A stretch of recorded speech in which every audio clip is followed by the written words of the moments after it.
Okay, I'm going to talk briefly now about literacy and layout and the way that technology has not so much created new literacies but generated the potential for literacy development.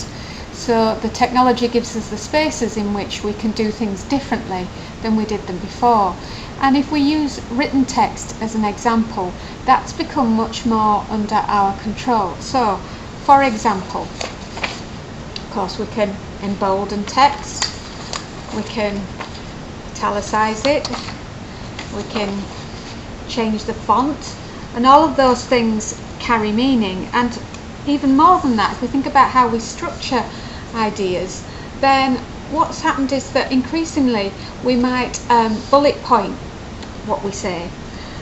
So that, I think, has become an increasingly common way to communicate. And of course bullet points are quite abrupt, they're very direct, they're bite-sized, and you can think of that as being indicative broadly of the 3-minute culture in which we live.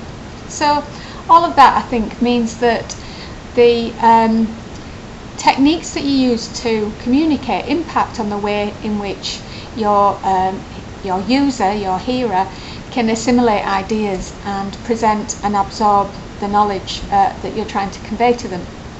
So when doing all of that and making those choices about what kind of text to use, whether to use images, whether to use multimedia, you need to think carefully about your users' attitudes to information gathering, and that of course is informed by their socio-cultural context. So it's not a simple reactive process, but it's one which is rooted in the meanings that people make and the interpretations which they're able to apply. So targeting users, analysing their potential responses becomes very important when you recognise that messages may be constructed in different ways and with alternative meanings. And if you want to find innovative and creative designs to extend human knowledge, enhance understanding, to do that effectively you need to be really closely aware of users' needs and the socio-cultural context in which they're operating.